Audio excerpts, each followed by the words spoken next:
Whether you're a visitor to Salem or grew up here, you most likely know about this city's rich history.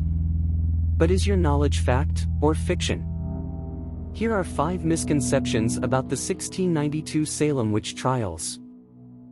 Myth number 1. The accused witches were burned.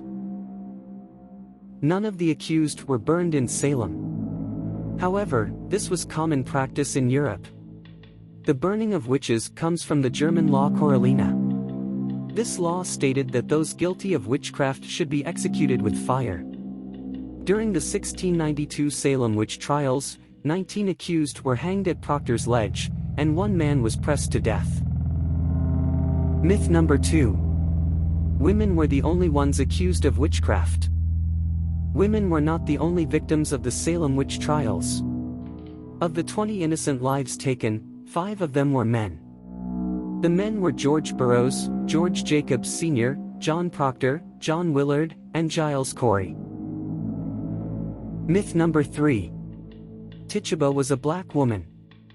Tituba was a Native American from Barbados. She was believed to have been taken from her tribe and forced into slavery in Barbados, then sold to the Thompson plantation. When the head of the Thompson plantation passed away, Samuel Parris inherited her. Myth number 4. The Salem witch hysteria started in 1692. Though the witch trials started in 1692, many events leading up to the trials played a significant role in causing the witch hysteria in Salem.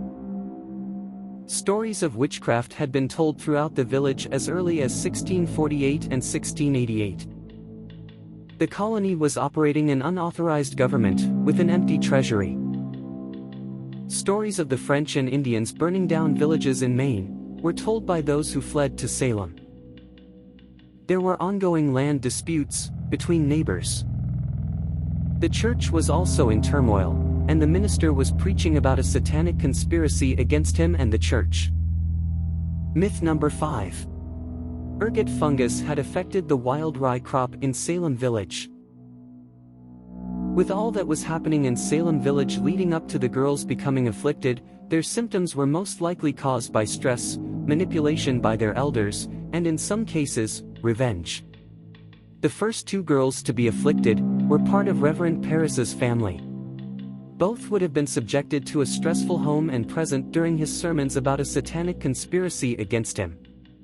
They were only 11 and 9 years old.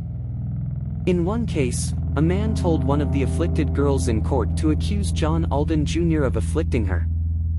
Alden was sent to jail and later would be cleared by the proclamation. Mercy Lewis likely sought revenge against George Burroughs, who she claimed was the ringleader of the witches. She had worked for him, and he mistreated her.